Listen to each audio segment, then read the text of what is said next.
Welcome to another Travel Flow video. Today we're doing a tour and review on the Ovation of the Seas by Royal Caribbean International. This ship is part of the second biggest class of cruise ships in the world and is the fourth biggest cruise ship in the world. Ultimately, this is the biggest ship to call the Southern Hemisphere home. The cruise I was on was the 5-night cruise from Sydney going to Hobart and back on the 23rd of January. So let's start our tour in one of the biggest cruise ships in the world.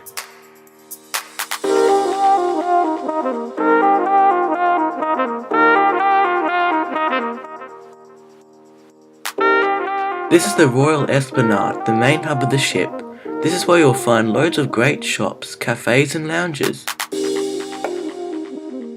The Via is another big hub of shops and restaurants, but is not as big.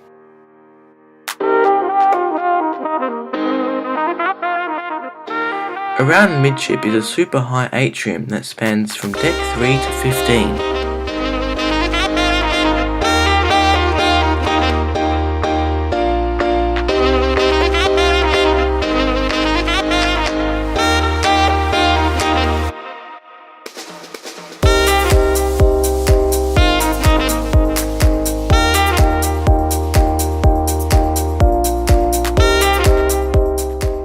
The North Star is a long observation arm giving 360-degree views of the whole ship. It rises 90 meters above sea level. Make sure you pre-book for this experience as the lines can get massive. Another unique feature for this ship is Ripcord by iFly, a skydiving simulator. It uses a big massive fan to practically make you fly in a big long tube. I wasn't very good, but the tricks you can do in this are amazing. Once again, you must book for this. Another favourite on Royal Caribbean's big ships is the Flowrider. They have boogie boarding sessions and surfing sessions at different times. You don't need to book as the sessions are listed in the cruise compass. Speaking of the cruise compass, this is a daily activity planner delivered to your cabin door every day. Featuring trivia, game shows, spa seminars, shows, crazy busy shopping events and more. It is nearly impossible to get bored on this ship. If you are into shopping, this ship has loads of shops.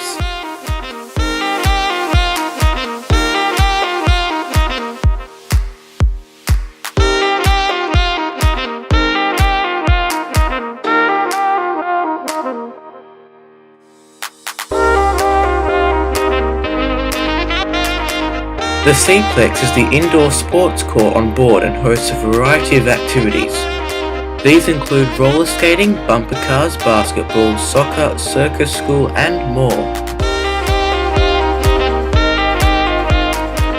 Inside the Seaplex are Seapods, which have games inside like foosball, Xbox, air hockey and table tennis. Also at the Seaplex is the Challenges Arcade with video games, claw machines and more. Something I didn't film was the Escape from the Future, a very fun puzzle escape room. Right outside the Seaplex was the rock climbing wall.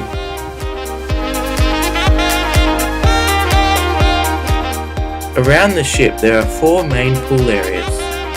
At midship is the main pool. Next to that is the Splashaway Bay water playground, featuring water slides, fountains and a whirlpool. Moving further to the front is the Family Solarium.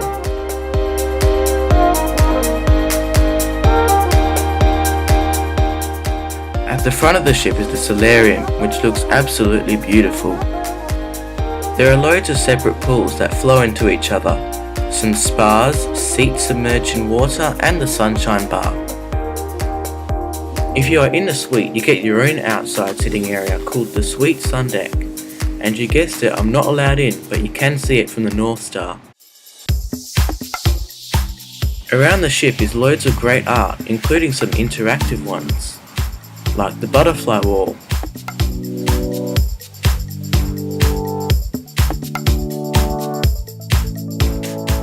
And a wall that changes as you walk by it.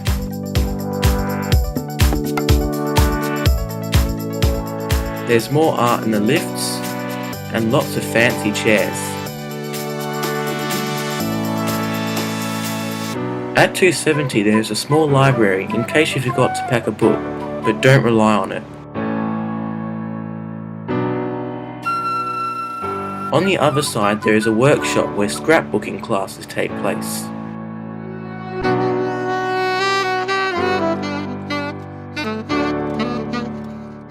If you're into gambling, there is also a huge casino down on the lower decks. It pretty much takes up half the deck.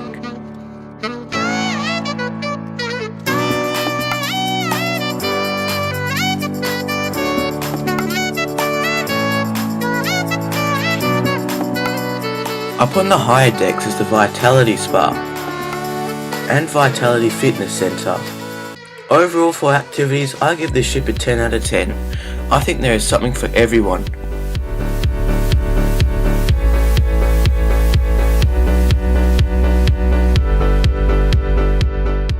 The variety of food on this ship was amazing. Although I have had better food on some ships, I still enjoyed the food very much. Let's start off with everyone's favourite, the Windjammer Marketplace Buffet. After washing your hands, you get access to loads of great food.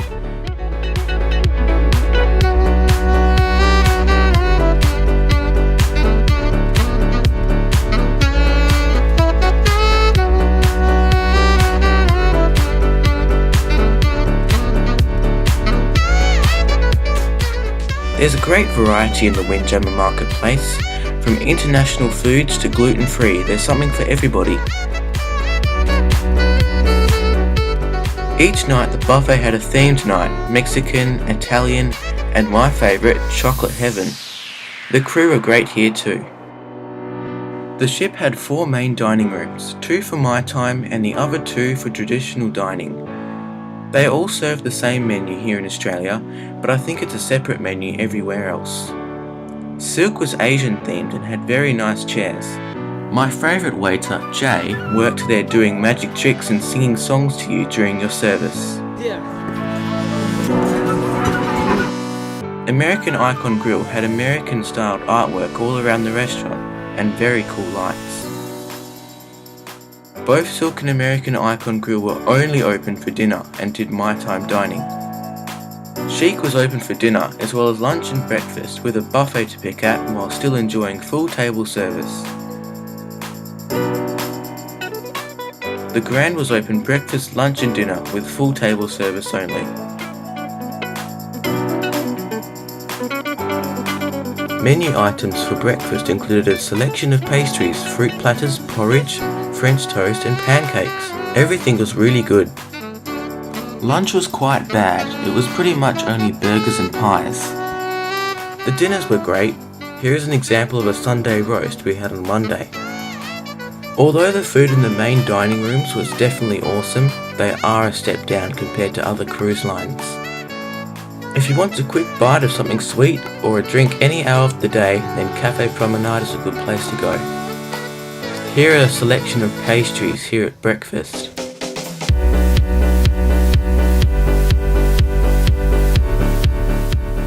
Right next to Cafe Promenade is Sorrento's, serving pizza and other Italian food.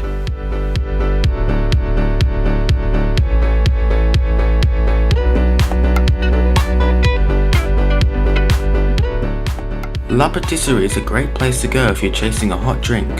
They have cakes and pastries here too, but they are not free. This is one of their special hot chocolates.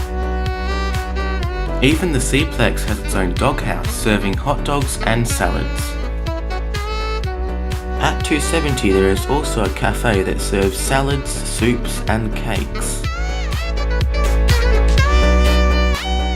The ship also has a wide variety of specialty restaurants. Starting off with the most famous of them all is Wonderland. The restaurant is furnished in a fantasy theme and serves imaginative cuisine.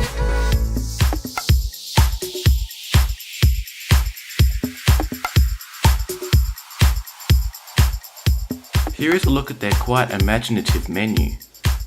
I've heard it's very good.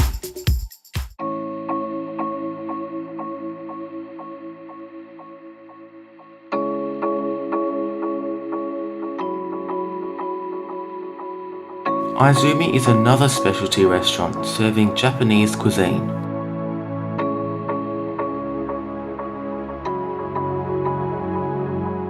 Even Jamie Oliver has his own restaurant on board, serving Italian cuisine. Apart from the hard plastic chairs, I've heard this is a very good restaurant too. The Solarium Bistro is an alternative buffet for breakfast and lunch, but is a healthy specialty restaurant for dinner. Michael's Genuine Pub offers snack food in an English-styled pub.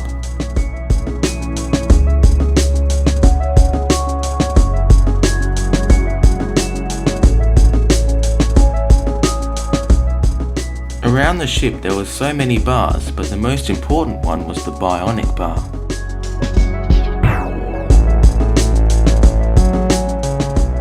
At the Bionic Bar, you order your drink through tablets. Then it is sent off to the robots to make your drink.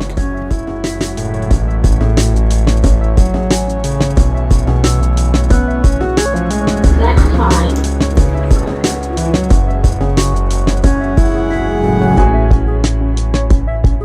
The schooner bar was nautical themed and was also where the trivia was held.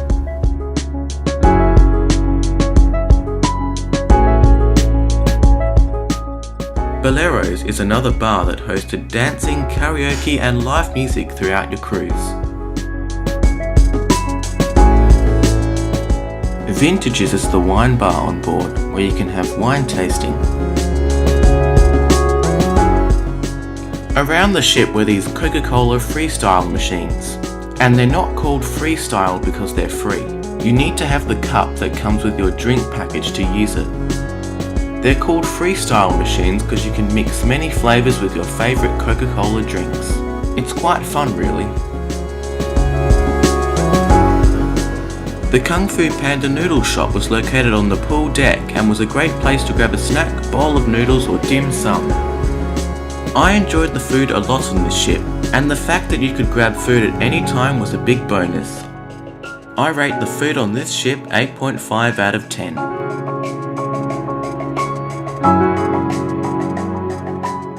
The ship had 3 main entertainment venues, starting off with 270, which is that big glass bump at the back of the ship. 270 is such an interesting place because it can transform to suit different events, like the silent disco, or this orchestra virtual show,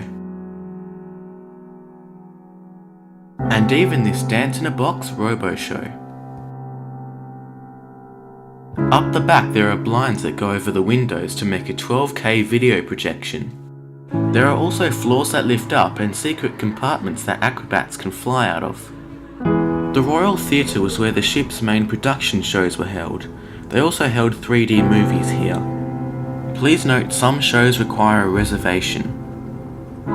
For some live music throughout the day you could head to the music hall.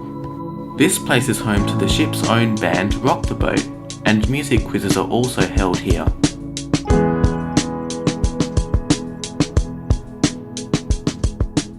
The entertainment on the ship was top notch and of a really high quality. I rate it 10 out of 10.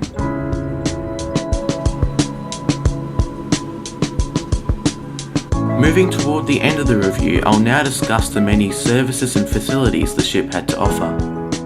If you ever need help throughout your cruise, make sure to pop by at the guest services desk. On the first few days, the lines can get huge, but it's mostly alright. This is also where you can get your WOW band for $5 US.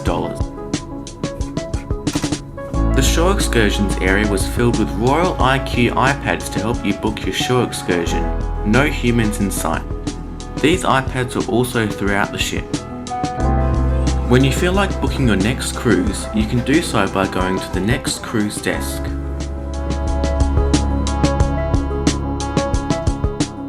If you are a top tier Crown and Anchor Society member, you get access to the Diamond Club.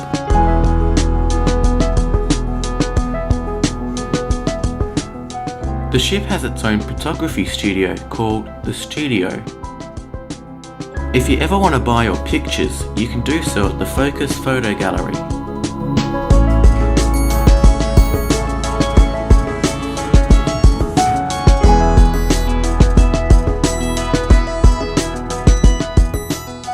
Finally, let's head to our cabin. Our cabin was an obstructed view balcony cabin. This means the cabin is cheaper, but there is a lifeboat in front of your balcony.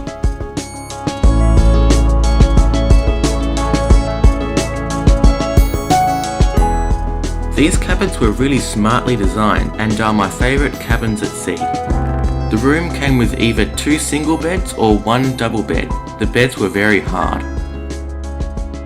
The lounge could also be turned into a 3rd bed if needed. The room came with loads of storage options.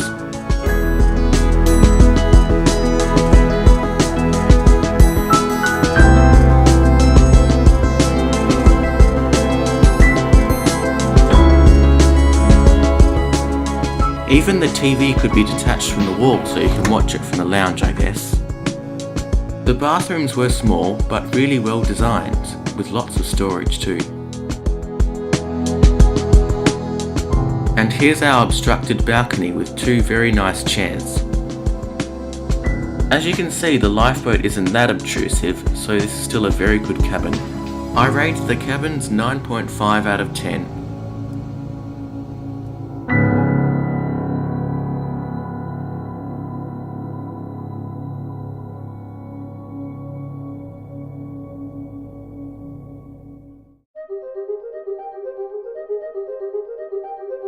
To sum this cruise up, I had a great time. The ship's size and capacity on day 1 was a bit overwhelming, but by day 2, it was all good. The only complaints I have for the ship are very minor. The selection of food was great, the entertainment was great, the cabins were comfortable, the crew were friendly. Something I really liked about the ship was the unique array of activities from the North Star and the Ripcord. There was loads of variety of activities during the day, like game shows and fitness sessions, movies to parties. I also liked the fancy technologies on board, such as robots and interactive art. And this all leads to my final rating of 9 out of 10.